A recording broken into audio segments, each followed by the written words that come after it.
सीधा लिए चलते हैं आपको अलीगढ़। सीएम योगी आदित्यनाथ क्या कुछ कह रहे हैं, सुनवाते हैं। तीसरी लहर के दौरान भी उत्तर प्रदेश कोविड प्रबंधन के क्षेत्र में अग्रणी भूमिका के साथ लीड कर रहा है। आज जब मैं आपके बीच में यहां पर आया हूं तब देश के अंदर 160 करोड़ लोगों को वैक्सीन की डोज और उत्तर प्रदेश के अंदर 24 करोड़ 54 लाख से अधिक लोगों को वैक्सीन की डोज उपलब्ध कराई जा चुकी है। ये वैक्सीन की डोज कोरोना से बचाव का एक मंत्र है, एक कवच है। कोरोना का बचाव का एक कवच और सबसे बेहतरीन वैक्सीन भी भारत के अंदर दी है प्रधानमंत्री मोदी जी के मार्गदर्शन में हमारे वैज्ञानिकों ने। दुनिया में इसकी डिमांड है। फ्री वैक्सीन, सबको वैक्सीन, पर्याप्त वैक्सीन।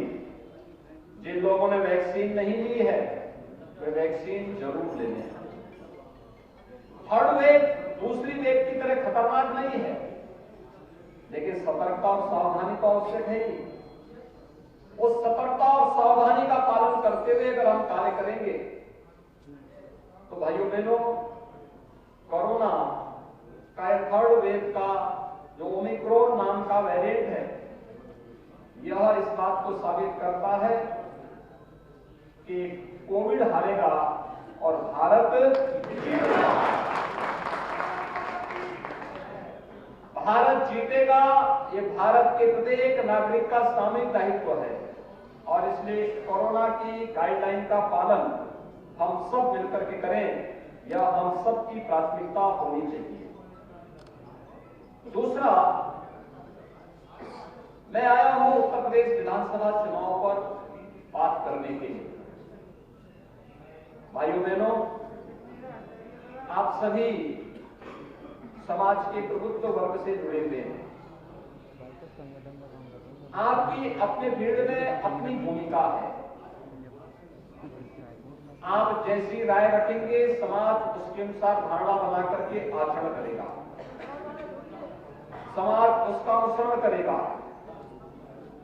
और आपकी उन भावनाओं के अनुरूप उनका आचरण समाज को आगे बढ़ाने में मदद करेगा।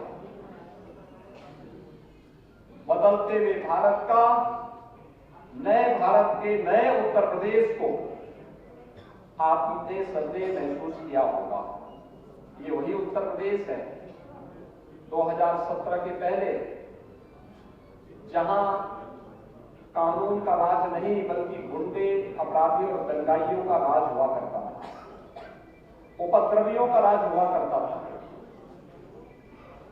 हर तीसरे दिन एक दंगा होता था, अराजकता चरम पर थी, बहु बेटियां सुरक्षित नहीं थी, पर्व और त्योहार शांतिपूर्ण तरीके से नहीं मनाए जाते थे, विकास योजनाओं में भ्रष्टाचार का बोलबाला था, महापुरुषों का अपमान होता था, गरीबों को शासन की योजनाओं का लाभ नहीं मिलता था। भाइयों बहनों, सामाजिक न्याय तो वह है जो पंडित दीनदयाल उपाध्याय जी ने कहा था, अंत्योदय का नारा ही वास्तविक सामाजिक न्याय है, जिसमें समाज के अंतिम पायदान पर बैठे हुए व्यक्ति तक शासन की योजनाओं का लाभ पहुंचना।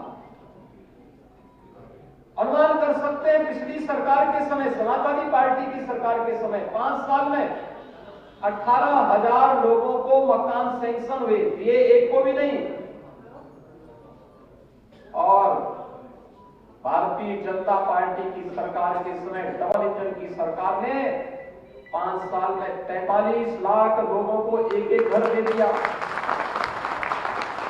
पहले मुख्यमंत्री से लेकर के मंत्री तक सत्ता में आते थे, पहले अपना घर बनाते थे और हमारे लिए गरीब महत्वपूर्ण था, दलित महत्वपूर्ण था, पिछड़ा महत्वपूर्ण था, समाज के अंतिम पायदान पर बैठा हुआ व्यक्ति जिसके सिर को ढकने के लिए छत नहीं थी उसको छत देना हमारे लिए आवश्यक था। हमने 43 लाख लोगों को एक एक आवास उपलब्ध करवा दी। 2,61,00,000 गरीबों को एक एक शौचालय उपलब्ध करवा दिया स्वच्छ भारत मिशन के अंतर्गत। इसने बीमारी के खर्चे को कम कर दिया। 9 करोड़ लोगों को प्रधानमंत्री स्वास्थ्य बीमा योजना के अंतर्गत,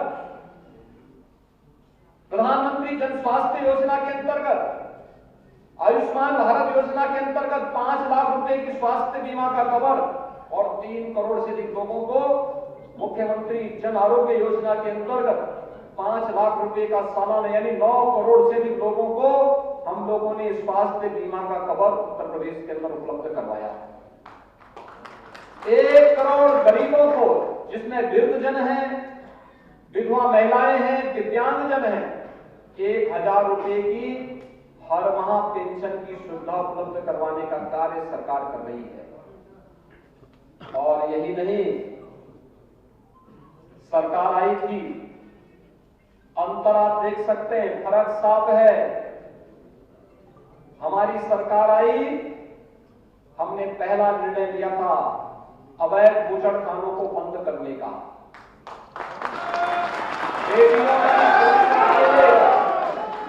बेटियों की सुरक्षा के लिए एंटी रोमियो स्क्वाड का गठन करके, और भाइयों बहनों 86 लाख किसानों का 36,000 करोड़ रुपए का कर्ज माफी का हमारा पहला निर्णय था। यानी किसानों को समर्पित था, पशुपालकों को समर्पित था, बेटियों को समर्पित था। लेकिन समाजवादी पार्टी का पहला निर्णय क्या था? श्री राम जन्मभूमि पर आतंकी हमला करने वाले आतंकवादियों के मुकदमों को वापस करना। आप देख सकते हैं, फर्क साफ है। 5 साल हमारी सरकार को भी हुए हैं, एक भी दंगा नहीं हुआ। वहां हर तीसरे दिन दंगा होता था, कोई पर्व और त्योहार आता था, दंगा शुरू हो जाता था, विकास कार्य ठप। उनकी सरकार में कोई नौकरी निकलती थी तो चाचा भतीजा वसूली पे निकल पड़ते थे, और हमारी सरकार ने 5 लाख सरकारी नौकरी दे दी। कोई शिकायत नहीं, शांतिपूर्ण तरीके से प्रदेश के नौजवानों को सरकारी नौकरी मिली। 1,61,00,000 नौजवानों को निजी क्षेत्र में निवेश और रोजगार उपलब्ध करवाया गया, और 60 लाख एमएसएमई उद्यमियों को बैंकों के साथ जोड़ करके स्वतः रोजगार के साथ जोड़ने का कार्यक्रम भी किया गया। एक जनपद एक उत्पाद की योजना अभिनव योजना है। और आज यही उत्तर प्रदेश, जिसके लिए कहा जाता था कुछ नहीं कर सकता, एशिया का सबसे बड़ा एयरपोर्ट अलीगढ़ के बगल में ही बना रहा है। महाराजा महेंद्र प्रताप सिंह जी के नाम पर इसी अलीगढ़ में विश्वविद्यालय का निर्माण हमारी सरकार करा रही है। हर जनपद में एक मेडिकल कॉलेज बनाने की ओर हम अग्रसर हो चुके हैं। प्रदेश का पहला स्पोर्ट्स यूनिवर्सिटी मेरठ में स्थापित हो रहा है, मेजर ध्यानचंद जी के नाम पर। मां शाकंभरी के नाम पर सहारनपुर में एक राज्य विश्वविद्यालय बनाया जा रहा है। अब फिल्म सिटी मुंबई नहीं, अलीगढ़ की बगल में होगी।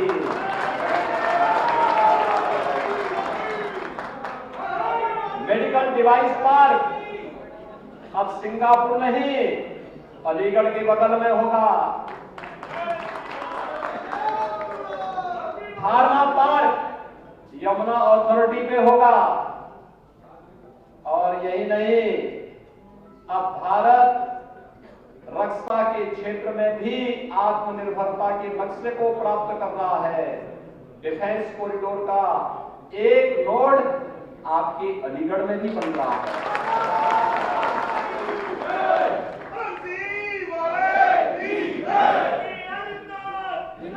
ये काम पहले भी हो सकता था,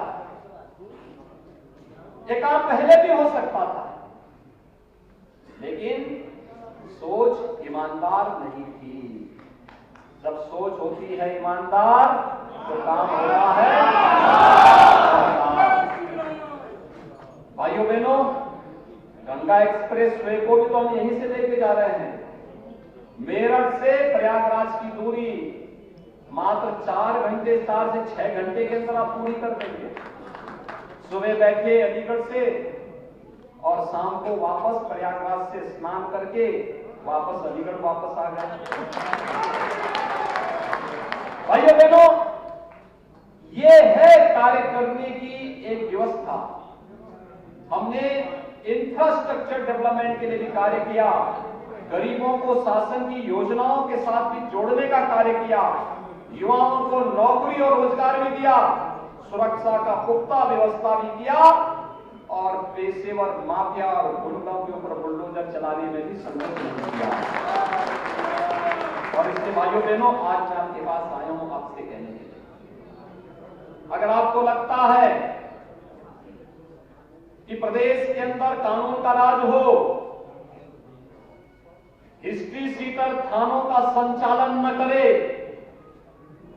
अपराधियों को सत्ता का संरक्षण प्राप्त न हो, भ्रष्टाचारियों पर प्रभावी अंकुश हो, माफियाओं के खिलाफ बुलडोजर चलता रहे, दंगाइयों को सख्त सजा हो। खबरों के निष्पक्ष विश्लेषण के लिए सब्सक्राइब करें Jantantra TV and press the bell icon. Never miss any update.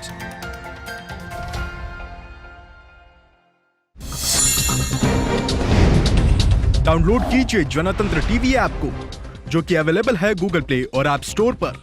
अधिक जानकारी के लिए अभी डाउनलोड करें।